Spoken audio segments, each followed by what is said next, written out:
All right, we're in the Pnyx with Steven Pineiro. How's it going, brother? It's going good. It's it's early, so yeah, I know, right? I'm here. Yeah, Happy Father's Day. We're here. yeah. Happy Father's Day, Yeah. abuelo, father.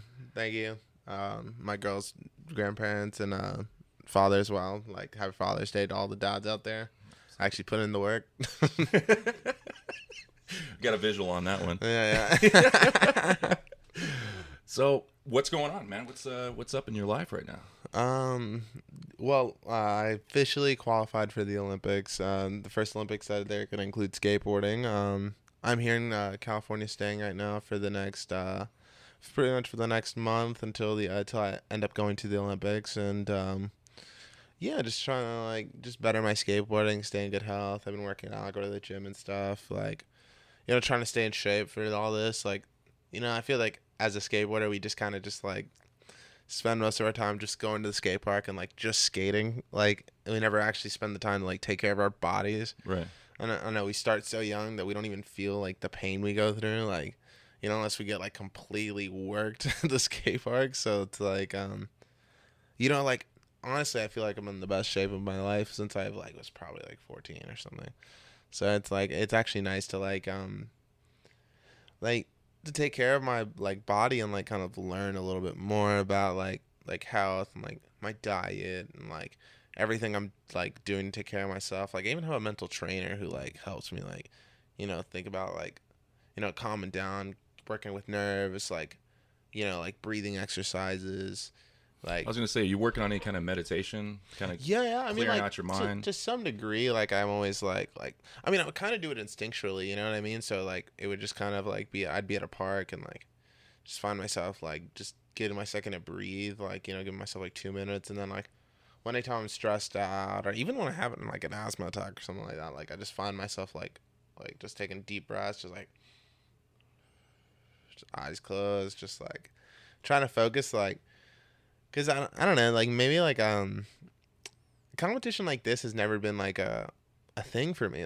Every contest I went to is maybe just you just throw a bunch of kids in a bowl and it's kind of haphazardly done or whatever. Never real structure, And then this is it's also not the best run contest ever, but at least it to some degree it has a little bit more structure. So it's you know what to expect, and you have a goal to work for. Most other contests is just kind of the contest is the goal. Right. You know what I mean? Being invited is the goal. So it's kind of nice to have something to work towards, because then it makes it feel like a real job and real work, because I think from an arm wrestler's perspective, yeah. The first time you go to a big tournament like Las Vegas, you're so amped, you put all this pressure. It's self-induced. You put all this pressure on yourself to do good. And then after it's all over, you're like, man, I really wish I would have just relaxed and enjoyed the moment more, and I would have done what I do at other tournaments, because it wasn't necessary to do that to myself. And it seems like that as you go on in your arm wrestling career, you start to relax and enjoy it, and you start to think more, and then you get into that vibe, you get into that groove where you're a lot better, in the mix. And you've always been that kind of skater. The first time I saw you in Florida, some people have that Christian Asoy magic where they just seem like everything is just water off the duck, Yeah, they stress. I know what you mean. And you have that. It's kind of one of those things that I like to feed off the energy of others, Yeah. And that helps me. When I see other people doing good, I'm not one of those people that I'll go to a contest and wish someone does bad or something. I'm there, I want everyone to do their best so that I could beat them. You know what I mean? I don't want and it's not even I'm not even that that competitive. More it's just I want to see everyone do good, because then it makes you want to do good. And then if everyone's ripping, you're damn, I gotta pop off now. I gotta go. And it's just nice to be in those situations. That's why it's so weird about these Olympic events sometimes, especially especially now, with the whole pandemic and stuff. We did Do Tour, and it was weird. We didn't even have an announcer. It's just the lady just signaling, go, it's your turn. And then the crowd, you can't really hear them. So trying to get people amped up for it's almost the the dude with the mic's job, like the announcer's job, to just For sure, yeah. to like just kind of amp people up. So it was like weird to almost do that. And then like we didn't really have music either, so I was like, whoa, like this like it threw me off for sure. It was like the first contest like it ever like did that, because even like when like I was in Qatar, I did I won a silver medal for like it's called the Anak World Beach Games. So it was like the pretty much like it was, they ran that event to like simulate almost the Olympics for us. Like for skateboarding at least, it was like a simulation of like what the Olympics is supposed to be like, right? So like they can't put like any like actual like music. I can't have them like play Iron Maiden or something like that. Like, Right. you know, like some like, you know, real contest music. So they like playing like weird EDM stuff, no lyrics, like, you know, but even with that, like there was an announcer there. Right. So like he was like like, even though I'm sure like part of the people that were like there, the contest, don't even understand what this dude's saying. Like it was like just nice to like have someone like just like pumping everyone up like in that sense. So it was like this Dew Tour event was just so weird. I don't know what happened, like why they didn't have an announcer, why it was weird. Like I was watching the webcast and it made it seem like the webcasters were like doing the announcing for the contest, but like us as skaters can't even hear them. Like, and it was weird. I remember like halfway like in between the contests, like looking at the people and just being like, where's the announcers at? Like, this is weird. Are you gonna put on music? Like, you know, like Did the other skaters kind of yeah, feel that too? yeah, it was weird. It was just a weird. I mean, I guess like some of these skaters skate with like AirPods on and stuff like that. I can't do that. Like, you know what I mean? I'm like a person that like I have to hear my board, feel it completely. Like, you know, I'm so in tuned with my skateboarding that it's like any sidetracking just kind of like messes it up. Like I kind of just go blank when I skate, like just like like I'm putting it all on the line at that point. So it's like almost weird, you know. But whatever. Like I'm sure the Olympics will be hopefully better done. Like, you know, and like I mean it's like what, like we've been working for this for like 2 years now. Like, you know, so like. Well, I think everybody's been having to deal with these changes with the pandemic. You know, you look at UFC. To me, that didn't have the same energy of the crowd and the fighting. It was real quiet, and you know, some people liked it because you could hear the punches and everything more. But I mean, as a fan, I like to get pumped up. You know, I like the feel of the electricity. I kind of think like both would be sick. Kind of like I wish like almost like the dudes could have mics on them so you could hear the punches. like you know, like because like honestly, when you saying that kind of sounds sick. But then but then I'm also thinking like as like probably like a fan as well, like you'd probably just like want to hear like all the announcers and all that stuff, just like the crowd pumping you up, because it's like most of these settings that you're watching these fights like are probably like at a bar or like something like that. So I can only imagine like the people that are watching the fight just like it's all like golf, like, you know, just completely silent, you know. So that's probably a little weird for sure. I could see that. Well, I know that even arm wrestling in Dubai, there's no fans there. It's just the arm wrestlers, and they're arm wrestling for $50,000. I mean, this would be normally like, you know, a lit tournament. Yeah, and it's just just the pullers, just the cameras, and that's it. And you're just like, wow, this is kind of like I don't know, it doesn't have that. Yeah, that is kind of weird. So we're coming out of the pandemic though, so that's awesome. Yeah, they just opened up everything in California, which is nice. Like, what's that like for Puerto Rico though? You were talking about different Puerto Rican people out there going to the Olympics. What does that mean for you, representing Puerto Rico? I think it's like bringing a national pride. You know, I want to say it's like a way bigger deal than like probably I can even comprehend if I'm really, because like I've been doing interviews and stuff lately, and like, you know, I talked to lots of people, and like I was just in Puerto Rico doing like the photo shoots for the Olympic Committee and the delegation stuff, and working with different sponsors and all that, and you know, like I think like the crazy thing is like growing like when I grew up like the majority of my life in the United States, and you know, I guess the Olympics was never that big of a deal. Mm-hmm. Like, you know, for us, no one, like, you don't hear like kids talking about, oh, I want to go to the Olympics, like, you know, like, or oh, the Olympics is so sick, like, you know, my sisters were gymnasts, so I grew up watching it just because like they were gymnasts. That is so cool. Yeah. So like, it was just interesting, and yeah, I was like 4 jumping, doing backflips on my couch, like, you know, like.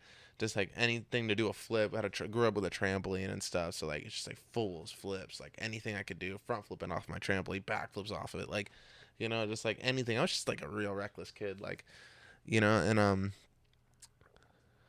you know, like the Olympics, the view of it never really dawned on me too much, and then like I go to Puerto Rico, like, I would always visit all the time. My grandparents are there. Like, I have most of my family there, so I'd like visit like almost every summer and stuff like that. Like spend like weeks at a time there. Like and like you hear about the Olympics and the athletes, and you're just like, oh, like okay, that's cool. Like and then you go there and they're like I don't know. I don't know more proud people than Puerto Ricans. Like I swear to God, like my people are like insanely proud to be like Puerto Rican, and like they're very proud of their culture, and like and it's not like in a weird like almost like Americans are like kind of like weirdly cocky about it.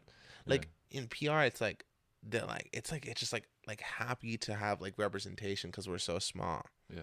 Like it's like an island of like 3.5 million people, and then like in the diasporas, which is like a place where like people of culture like gather. So it's like essentially like Florida's diaspora, like New York, Chicago, Atlanta, like places like that. The pride that you're talking about, just to hit on that for a second. Yeah.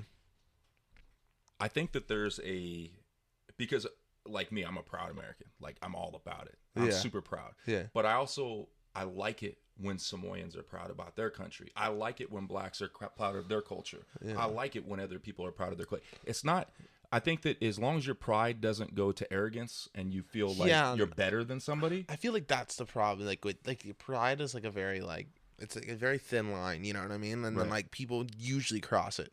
Right. Like so like for me like I don't know. I've never been like I've always been super proud to be like Puerto Rican and like proud of my culture, proud of what I came from, the music that's created, like the food I eat, like like everything. The architecture there with the big doors and the colorful paint, like everything. Like there. you just go look at the house, you just see the island in general. You just go there for a week, and it's like you'll see you'll see why they're proud of it. Like all the food trucks, all the people, all the like the trees, like the beaches, the rivers, everything about it. It's just like, man, I'm in love with that place. Like like when I decided to like live there full time, it was like the best decision I ever made. Like like for me, because like like I never like I would go on skate trips, right? And then like for contests and stuff, and like I would always stay there like a week longer or like something like that. And then like I think I would always do that because I never wanted to go home. Like wherever home was, I just never wanted to go. Like but then now like I'll go on skate trips and stuff. I'll do whatever, and I'm just like, damn, I can't wait to go home. Right. Like like I never felt that way with, like about a place, and it's just like it's nice that it's like part of my like culture and who I am and like stuff like that. Like I'm like always like interested to know about like my people and my culture, and it's like like my on my grandmother's side, it's like we're Taíno, so like we're like people like the indigenous people of Puerto Rico. Like that's where like my culture's from. It's like there, like no kidding. Yeah. So that's like, very cool. Yeah. So like getting in touch with that, like Taínos, so this is like pre-Spanish, right? Yeah, pre-Spanish, like before they all colonized and stuff. So it's like they were there, and then like Taíno is actually not like I learned this that like Taíno was not even like the name of the people. They just like that's what the Spanish called them. Oh. Like so we don't like our history had like completely got erased by them. Right. So it's the same thing that kind of happened with Americans, Native Americans. Like the same thing happened to us, but with the Spanish. So then like we have like almost like no knowledge of like our past and like what we do like as culture. Do they know like religion wise or anything that they were doing? Or? No, I mean they have to some degree. Like they know like stuff like there's artifacts and stuff like that have been there like that were preserved in like museums and stuff. But like a lot of it's just like not even there, dude. Like people don't like know anything about it. Like people don't see it either. And I mean it's like part of culture and like colonizing places and stuff, which is like shoving like Catholicism everywhere and like stuff like that. The whole story. But yeah, like I don't know. I'm just super proud to like represent like my country, and it's like I think for over there like to say what it means is kind of like it's just an honor, like for them to have me and then for me to be part of it. Like I think in like every aspect, it's like we're all grateful for like the opportunity for like to put the flag like up there, like like that's what it is. It's like I think it's like almost like just it's a little unbelievable sometimes like to think about it. And I like and also I could tell you this that I don't really. Like, I grew up just skating contests, like skateboard contests where, like, like, they didn't really care about where you were from. Like, they were just kind of like, oh, like, you skater from here? Like, you skate this park all the time. Like, so it's almost nice to, like represent where you're from. Oh, You know, 100%. like I feel like the only people that ever got that kind of representation in skateboarding were like the Brazilians, and it's because they always came in like a huge group of like 20 people, like you know, like you would just knew. Oh, but that's their hugs and love and energy is infectious. yeah, Dude. You're like, oh, I love these guys. Yeah, just because they're so like, oh, family. Dude, it's so sick. Like, you know, and it's. I think that was like the only representation like when it comes to like countries that I've ever seen in like skateboarding for the most part. Like, you know, but now like we actually have like almost like, oh, he's from here, you're from there. Like he's from France, he's from Puerto Rico, he's from China, he's from Japan, he's from wherever anyone's from. It's like they're like super like, oh, dude, that's so cool that you're from there. Like, yeah, you know, and it's like, oh, you're involved with your people, you're involved in skating there. That's like, because I think ultimately, like, as much as people may have like a bad opinion about the Olympics being like skateboarding being the Olympics or whatever, like, you know, honestly, it's gonna help skateboarding way more than like current skateboard culture will ever, you know, and that's like almost controversial to say. Not to knock on skateboarding too much, but one thing that I've noticed being involved with, you know, my son being a skater, you have. With the exception of Vans, I thought Mr. Van Doren does some amazing things for skaters. I've seen it firsthand where he's, you know, giving Pedro Barros, you know, thousands of dollars, you know, to do a trick, you know, and he's done those kinds of things. With the exception of him, I don't see the skateboarding community as far as the bigger companies, I'm not going to name them, but really taking care of the skateboarders that are building them up. And, you know, it's the same thing in arm wrestling. And for these sports to go from, because it's relatively the same. Our sports are the same thing, you know, size wise. Yeah. As far as money and everything for the absolutely. arm wrestlers, you don't see there's a lot of bickering at the top. Yeah. Who's controlling what? Yeah. And they're not giving back and taking care of the skaters so much. Well, I think like with the exception of like Stacy Peralta and Bones Brigade and all that stuff back then. Like I think even with that, like I think skateboarding as a whole, like you can include just about everyone you mentioned too. Like I think like skateboarding doesn't really care.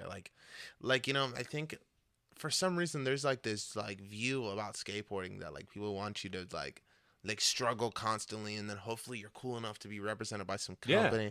Like it's like, dude, like and then they want to give you some pads and maybe give you $1,000 a year. You're like, wait, what? Yeah, dude. Like, you know, like they don't really care. Like, you know, like, and it's like I love skateboarding. I love the companies. I like, you know, there's certain products that I just only use. There's things like that. Like, you know, when it comes to my skateboard and stuff, I'm very particular. Sure. Like, you know, but like I could say the skateboarding community doesn't care. Like they don't like care about skateboarders. The average skateboarder, the skateboard community doesn't care. They love to pretend they do, but they don't.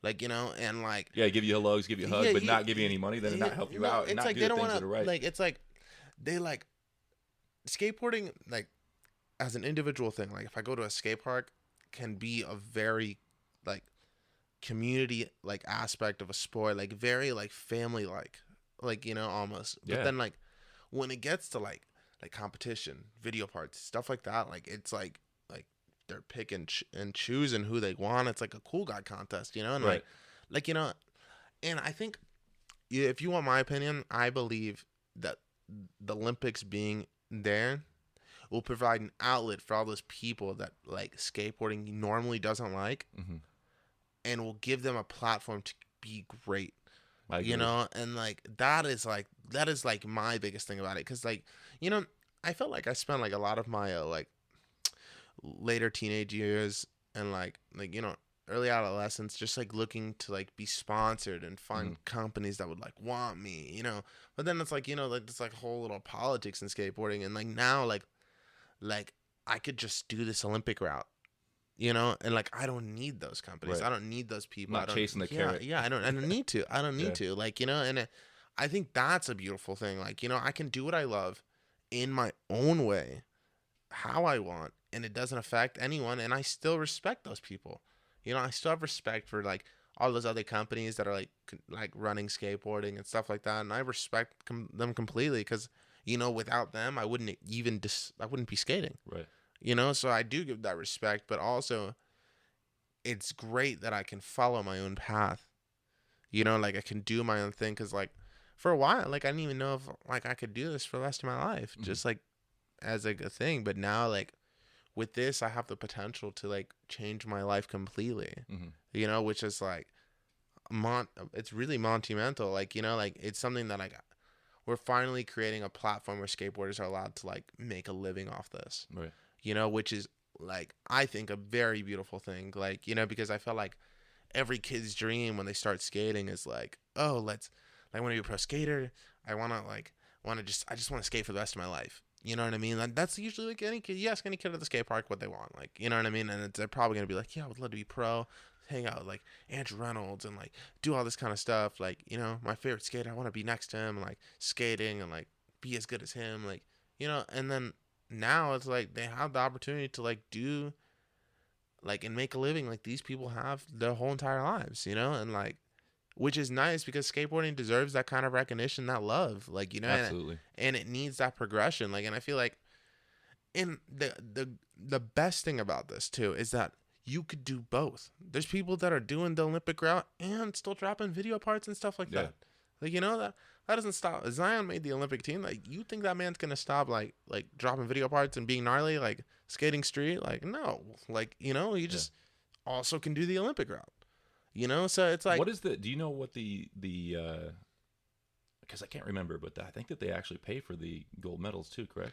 Yeah, I heard countries give incentive to that. Like, I remember one time I looked it up for the U.S. It was like on Google, it said like $35,000 for like a gold medal or something like that. And I'm sure there's other incentives too. Like, you know, they probably just like give you like, I don't know, some key to a city or something, some shit like that. But like, you know, like I know there's actual incentive though. Like I was told that too for Puerto Rico does that for you as well. Like yeah, like nice. Every country pretty much though, like they give you an incentive for just representing and stuff like that, like and doing that. So I just didn't know because, you know, obviously without getting all into it, but Puerto Rico's kind of like in that transitional period there. Do they still take care of the athletes that way? As far yeah, to my knowledge, yeah. Like they like, perfect. I mean, it's very small. Like, you know, like I think for Puerto Rico, there's only like 30 athletes going like to the Olympics. Isn't that amazing? Yeah. I'm one of the 30. Yeah, like me and Manny Santiago, which he's representing the street side of it, and which like, dude's amazing. Like, you know, I found out the other day that he started skating at 14. That he's 35. That is crazy. Yeah, to me. Like that is that like, dude, that late to start skateboarding, and then he like the craziest thing about it is that he has a style, dude. He has a good style too, which you're just like, what? Like I don't know. You see a lot of TikTok skaters, you know, that they can do like, you know, a 540 here, 540 there. Yeah, but they don't have that.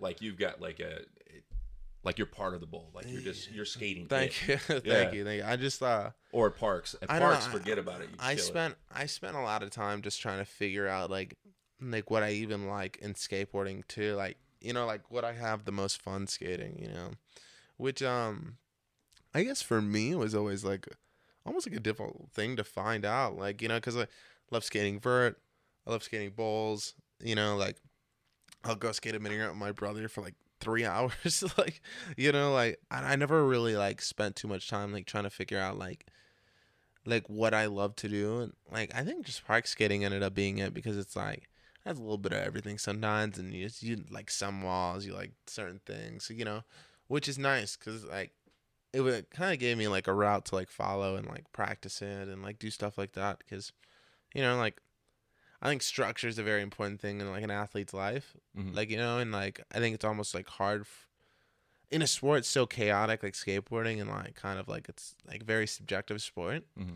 It's weird to find structure in what you do, right? You know, like because everything's so like all over the place, you know, like, you know, when you're playing basketball, it's like you do suicides, you do stuff like you do things like shooting practice, like like dribble drills and stuff like that. Like you do stuff like constantly that's like very calculated to like better you as an athlete. Skateboarding, it doesn't have that. Like, you know, like it's like almost like we're creating it now, you know, like, and that's what seems so hard for a skateboarder to go from an amateur to a professional, you know, from a professional to trying to actually make a living. You almost have to be your own coordinator, dietitian, you know, your own businessman, your own like full on, dude. Holy like, cow, it's exhausting. Like that whole process. Yeah, it is stressful, man. Like doing a lot of stuff, like a lot, like just doing a lot of the interviews and stuff I do. Like I love doing it. It's like awesome. It's like a weird experience just to do that for skateboarding, like you know. But like honestly, like dude, and it all piles up on you. That stuff gets stressful, man. And like you know, because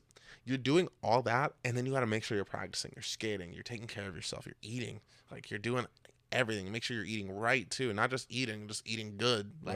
Like you know, it's like things you have to like. It's a million things you have to keep on your mind, and it's like, you know, it's a little like almost a little intense. Like, you know, like I back it though. Like it's like I love the challenge. You know, I'm like it makes things fun, and then like you figure out a routine for yourself because then you figure out like okay, I have to build a routine for this because I can't do this chaotically forever because like then I'll just like go into overload and just like explode like right, you know, like full on. I think that's what structure does though, doesn't it? It kind of like brings everything into perspective. Yeah. Compartmentalizes each little event, and you know, it kind of like and then you take into consideration how much time you have in a day. Like when you're doing so much, like you don't realize like doing all this stuff made me realize how fast this all stuff goes. Like all this goes like, way too fast. Like, you know, and then like you don't realize how quick an hour is, and then like but also you don't realize how long it is and how much you could do in that hour. Like you know, like especially when you're skating, like, you know, I try to skate like at least 3 to like it can vary like anytime between like 2 to like 5 hours a day. Like, you know, like I'm trying to just like skate as much as I can depending on the session, depending on feeling my body and stuff, depending if I work out that day, like all that kind of stuff. And then you're trying to maximize the most of that time, which is it's super weird to do. Like you know, because I never thought about skateboarding that way. You just go like normally we just like, you know, when I was growing up, it's like if my dad was there, like he was there, we were there until pretty much closing at the skate park, like, you know, after school or something, or like, you know, like if it's a weekend, he just dropped me off and like, you know, just be at the park all day, like you know, and like here's like $5, go eat a frozen pizza, you got a cooler drinks, like buy something and eat food, like you know, like and that was it, like, you know. So it was weird to like now that, you know, I'm an adult, I have like responsibilities, you know, I gotta pay bills, I gotta do stuff like that. So you're just like you have to put all that pressure of being an adult on you with your practicing and your skateboarding, which is like, it's all crazy. Like, you know, like for me, like to figure out like a structure within all that, I was like probably the most like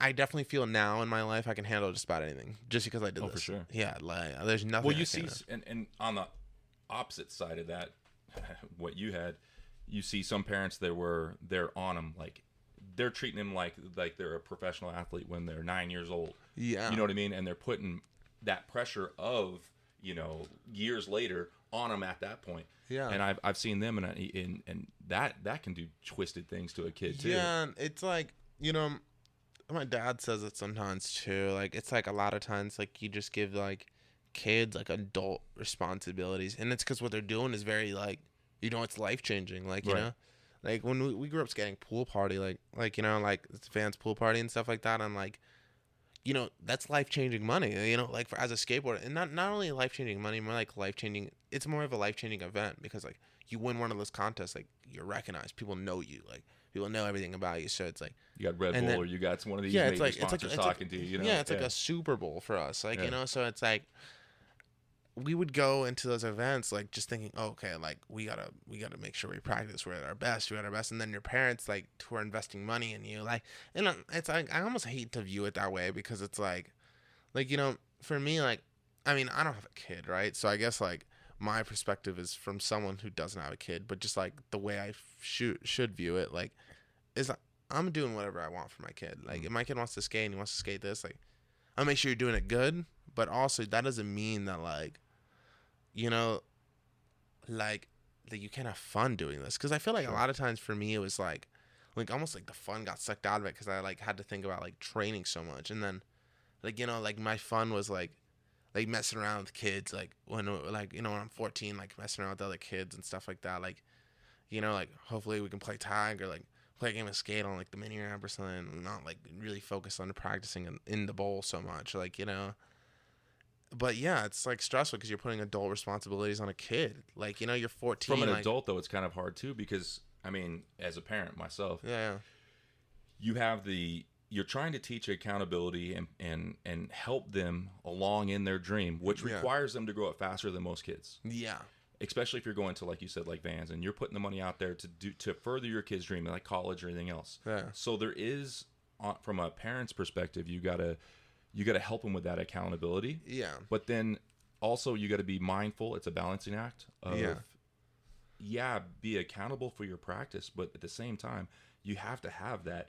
This is a child. You know what I mean? I can't burn this kid out. He's not capable of rah, rah, rah, But then rah. the emotions get to you as a parent. And you're just like, dude, like, I just spent all this time waiting for you to blow it. You know, I'm playing tag with this damn kid. Like, And that's that is okay. you That know, happens. yeah, you know, and then it's like, but like parents don't get that. Like, you know, like, and it's like, dude, like they spend a lot of time just like putting all this pressure and all this stuff on you without even realizing. And it's just like, Right. yeah, like I know every parent out there that's gonna probably see this and be like, no, it's not about that. It's more just like, no, it's like you're putting all this pressure on this kid to do all this stuff because like you spent either money or your time or whatever. And it's like, you know, and they're trying to teach you like life lessons through this. And it's like I think you chose the wrong thing, dude, like to do that. Like, because this is like first off, it's not very structured. And then also it's like, you're like, it's like you're gambling. It's like lottery. Like Right, what we're doing, no, you're right. what we're doing with skating. It's like, you know, we're full on gambling. Like, and it's like, I think that's like a little bit of the thing. Cause like as much as, yeah, we can know the game and be better with our odds. That's true. But then also it's like, you're gambling with the idea that hopefully like you can make a living out of the sport that never really How gets many a living. phenomenal skaters? I mean, truly phenomenal, like Josh Rodriguez. Yeah. You know, these guys that are just like, Yeah. dude, they're amazing, Yeah. and they're working other jobs and not, you know what I mean? Yeah, They're exactly. They're not making livings Yeah, doing exactly. And then it's like you're like almost investing so much time in the kid to just like in like a kid that doesn't get this. this. Right. You know, to like be just the best skateboarder ever, like the best, win the best contest, like, you know what I mean? And that's gnarly. You know, it's a lot of pressure, and it's like you know, I could say I thrived from a little bit of that pressure, but it also like messes me up today, like, you know, as an individual, like, you know, the stress that it puts on me, like, you know, instinctually, you know, because like I don't want to let anyone down, but also I don't want to like you know, part of me that's like almost demotivating for contest, you know, like I want to just like I just want to make sure I make a run, you know, that's like what I'm thinking. But if I have to think about like, oh, like this shit's gonna be mad at me if I blow it, like, you know, my dad could be mad, or like my sister, And I'm gonna tell you like that no one competes well with that mindset. Yeah, You have to. I mean, for me, I didn't start doing really well in tournaments until I started treating a tournament like a practice. Yeah. In other words, I didn't overthink things. I went up there. I enjoyed. I said hi to everybody. I had a good time, you know, at the tournament with, you know, all the people there. And when I went up to the table, it's just like any other thing. You know what I mean? Yeah. Like, I'm competing. Yeah, this guy traveled from wherever to rip my arm off. I get it. Yeah. But you have to throw all that aside and say, okay, you know, I'm going to come here. I'm going to compete. I'm going to do my best. And sometimes that means me going to Vegas and investing in myself and getting 2 and out and going home. Yeah, You and know, that and I happens, can't- dude. Sometimes yeah. you don't make it past quarters, or Right, like, yeah, you don't you're make like, it past the wow, like that open was cool. qualifier. Yeah, like, you know, sometimes it does that to you. Like, you know, it's very humbling. Like, you know, like those experiences are like super humbling. Like, But you know, can let that, instead of Yeah. tearing you apart, you can let that be fuel. yeah, If you're you just allow like, that. dude. Yeah, you're just like, dude, I'm gonna pop off next contest. Dude, like, yeah, you know what I mean? I'm And gonna kill this. that's what it really is. Like, you know, and it's like using that as fuel to like better my, because I didn't do so good at Dew Tour this time, but I'll tell you this, like, I was like, dude, like, you have no idea what's gonna come next. Like, you know, like, I'm just like, damn, like. But that's because you didn't have anybody there beating you down too, though. Yeah, like, You know what I mean? Yeah, Making you feel like, oh, yeah, dude. it's like my brother's my coach right now, like, and which is crazy, like, Yeah, you that know, is crazy. like, That's yeah, awesome. he's so he was there at Dew Tour with me, and it's like, you know, it's like learning, like competitiveness like this, you know, from someone that skated with me, someone that skated with all the people that are competing, like, is a whole nother thing, like, you know, like, and like understanding strategy, like way things work and all that stuff is like, it's just an interesting thing to do, like, you know, and like it was like honestly reassuring for me, like and now I know, like, okay, like every time I practice I know what I'm working on, like I know what I'm doing, like I have someone there that's telling me like, yo, like, you got this. And it's not like, almost like not in a, like, because my brother shits on me, dude, like you know, like whether it's in skating or like or just like telling me stuff. He's a fucking like gnarly dude, like, you know, like, and he like beats it out of me, like, for sure, like, you know, but like it's almost like encouraging, not so condescending. Yeah. Like, you know, because I feel like that's like the problem with like the whole parent coach thing, right? Is that like, first off, no one on this planet, I think that's human nature, that no one likes to listen. Mm-hmm. Like, no one likes to follow rules. No one likes to like do any of that, because it's like, why do I gotta listen to you? Like, Yeah. you know, like, and it's like, it's not even like, why do I gotta listen to you? It's more just like, like it's human nature to be defiant. Like if someone tells you not to do something, you're gonna wonder what happens if you do it. Like, you know what I mean? Like that's like the reason why most crime exists. Like, you know, it's more curiosity. You know, like it's like, okay, they told me not to do drugs my whole life. What happens if I do drugs? Right. Like, you know, they tell me not to eat from this bowl. Like, what happens if I eat from this bowl? Like, nothing happens. Like, I'm gonna start eating from this bowl. Like, this bowl's fine. Like, you know, it's like things like rules. Like I almost feel like rules are just set there to be broken, right? Like, and because people don't ever treat like these things like, oh, it's like you shouldn't do that. Like, you know, it's like I had this conversation with someone. It was very interesting. They were saying like morality was only created by religion, right? And I say I disagree with that because I think like naturally humans would just be like, okay, like I don't need religion to tell me I shouldn't kill you. Right. Like, you know, I don't need religion to tell me I shouldn't steal from like someone. You know, it's just like, you know, like I know what I don't want done to me. I know I want to be alive. I know I want my stuff. So if I want that, I probably shouldn't do it to other people. Right. Like, you know, and it's I think that no matter if you're monotheistic or not monotheistic, I think whatever your thing is, you know, your Mother Earth or whatever's, you know, whatever your deal is, you inherently have that inside you. Yeah. Like I think it's just like, and because you see it like with animals and stuff, like, you know, like, yeah, you'll see like there's like you look at monkeys and like they pick each other's butts. Don't go with the monkeys. Yeah, I mean, yeah, for sure. But like, you know, humans pick each other's butts too. Yeah. Like, you know what I mean? Like humans are. Yeah, you're guilty about it. Yeah, I'm so. No, I'm not. but yeah, like they're like, you know, if you look at animal culture, it's like they're taking care of their offspring. They're not they're not taking food from their kids. Like, right. You know, they're not doing stuff like, you know, they're not taking like, you know, they're just doing things to survive. And then like the same thing we do, you know. I mean, we have like a little more like I don't know what the word would be, but like I guess we have more like common sense or something like that. I don't know what to put. Like sometimes some people. Yeah, I guess some people aren't. Some people aren't really that smart.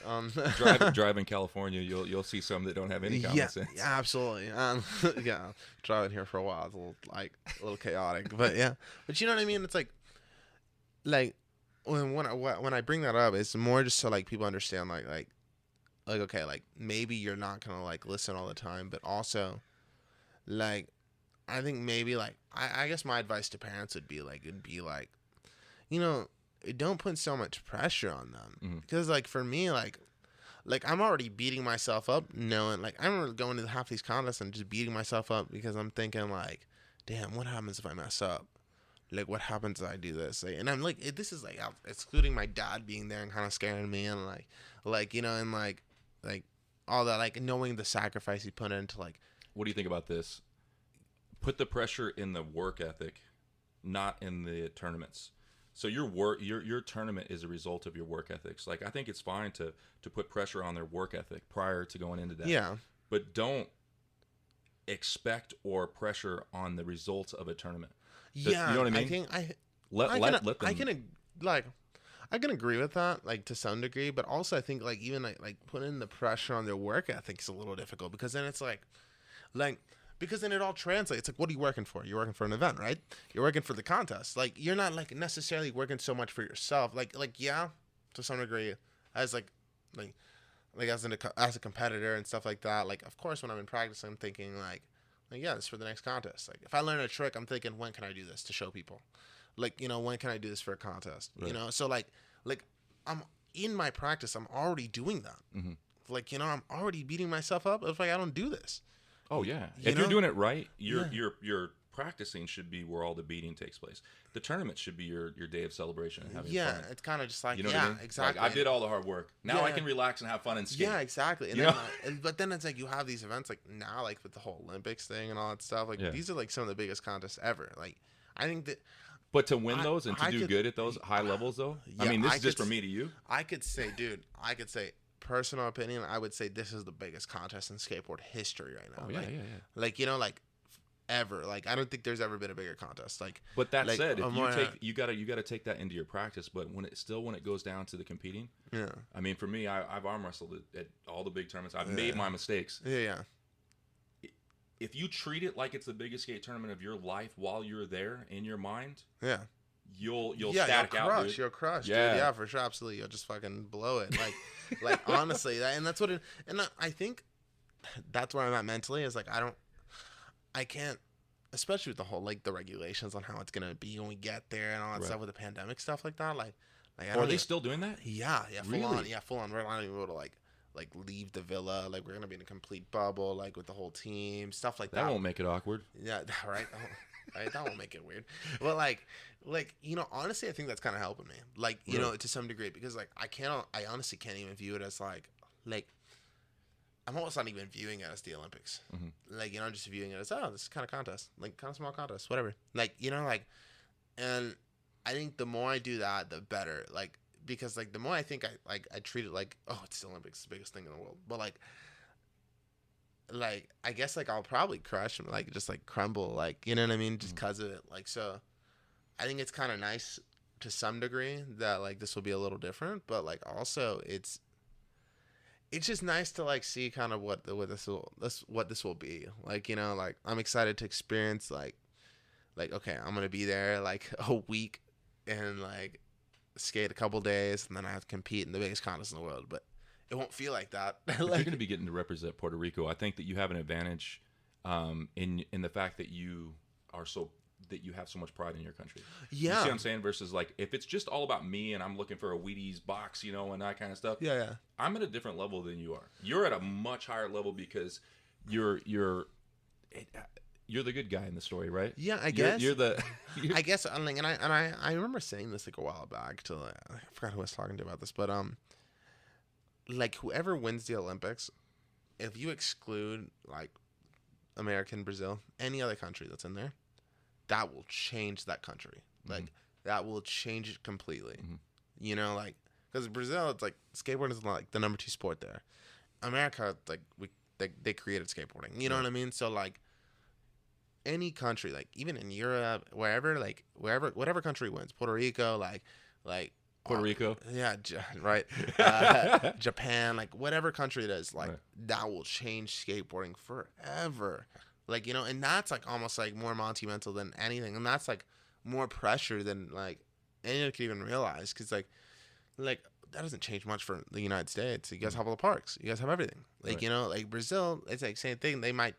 Like if they win, they might get slightly better parks, but they're still huge in skateboarding there. Like, you know, they have a community of skateboarding. Like, you know, like, and then everywhere else is kind of like, oh, you're like an oddball if you skate. Like, we don't really understand it. Like, you know, even Puerto Rico, like, I'll go around, like, I dress the way I dress, like, you know, like, kind of slightly cut pants at the bottom, like, slip-ons all the time, like, you know, like, kind of scuffed up, like, hair like the way it is, like you know they just look at you weird, like and it's not even a bad thing. It's just like because you have your own style and you're on your own person, so it's like I'm not almost like I guess you can say I'm not conforming with the ideas like of culture that are surrounded constantly. You know, like I'm not wearing Jordans. I'm not like wearing like you know weird clothes. I don't know like what people wear, like you know, but like I'm not doing that. I'm doing my own thing.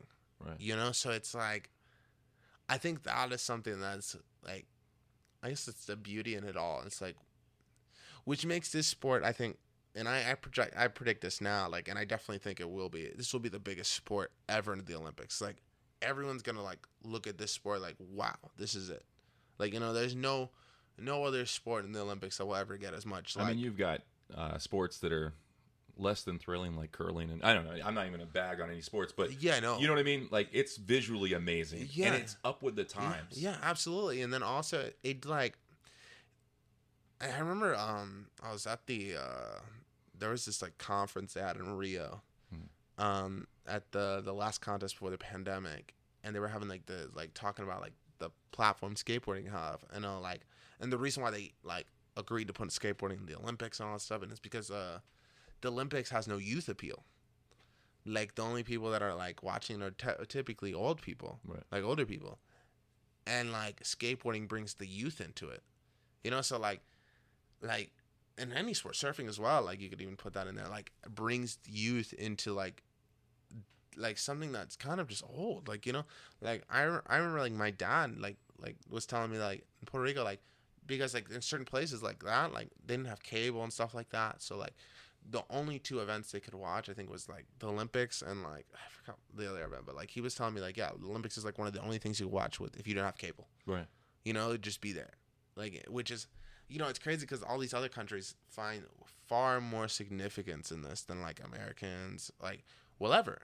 Right. You know, and I find that like super like. Well, even for me though, I'll tell you, I think this is, from an American standpoint, I'm always about it. I'm all about it. Yeah. I see other countries, and same thing with arm wrestling. I guess it's because I'm from a friend sport, so maybe I have a different perspective than a lot of people. Because I see what you're talking about. Yeah. As far as, you know, Americans, how they feel sometimes, and I watch them and I don't understand it because I love my country so much. So I'm like, but it's because for arm wrestling, same thing. Unless you've competed worldwide, unless you don't have that, I'm going to help everybody out that hasn't competed. Yeah. There is the other countries out there are amazing. You know, you look at Russia, you look at China, Japan. These are all serious, amazing countries. They are amazing. And so when you're competing and you're getting to represent your country, it's not like I have an American military behind me. It's me carrying that weight of, you know, that that absolutely. You're just like, you're carrying the flag and like what it means behind you. Like, absolutely. And so it's a war you're competing against. And let's face it, the European, these guys are amazing. Yeah, some of the like best athletes in the world. Yeah, for sure. And it's like, and I see that too. Like, you know, like if you look at the Japanese, like the girls alone, like the girls, like they'll smoke us, dude. Like, thank God I'm not competing with them. Like, cause they'll put the work, dude. Like, and like, you know, you see them like. You know, like, wow, that was kind of what I was talking about, like how like skateboarding will change for like the better. Is that like the innovation that will come from skateboarding, like, you know, because like these dudes that compete, like they're gonna drop video parts. You don't think half these dudes that are gonna compete in like street league and the Olympics for street skating won't drop like some of the most incredible parts ever? Like, you know, same thing with like park skaters, like, you know, like. These dudes are like not wearing pads. Like we have to wear a helmet now, but like these dudes don't wear pads. These dudes are not doing any. Like they're gnarly. Like these like some of the best skaters in the world. Like, you know, and like I think. Do you think it's their structure? See, it seems to me that they have a handle-on structure and work ethic. Like they're really into it. Yeah, I think it's because they're trying to create it as well. Like, because we never had one. Like if you look up like I remember. My physical trainer was talking to me about it. It's like there's no videos on like physical health for skaters, like anything like that. We don't. I can't study a skateboarder. You know, like right now, like there's no, like, okay, when it comes to diet, like there was that's what like my nutritionist was telling me as well. Like, you know, that like there's no diet plan for you guys. Like how many calories you guys burn? Like what do you guys do? Like when you win the Olympics, like I'm just gonna put it out like that. Are you gonna do? Do you have any aspirations of like maybe making a dietary plan that's good for skateboarders? Literally, my goal throughout all this, if I'm real, I just want to like build a real good skate park in Puerto Rico that where like everyone can go to, and it's just like, you know, like where people can really thrive. Like that's all I want. Like through all this, like I don't so much making a living. Yeah, that's cool, and I'm down. Like, you know, to do that for something I love for sure. But like what I really want. Is I want to change skateboarding there. Like I want like, you know, I want in the next like 2 Olympics that we actually have like more athletes. We have like more representation because there's a lot of talent there that just can't shine because we don't have a park, dude. Like, and that's like my goal is like I want to use everything in my power to create like a place where everyone could thrive. Like I don't want to have to come to California just to train. I don't want that. I don't need to. Like if I had just a park, I would be in Puerto Rico. Like. Yeah. You know, I don't want to be here like for that. Like, I don't want to have to leave where I'm from to go train. Right. You know, I should just have a good park built. So then like, and then also it's like it's just one good thing. Like I've seen it.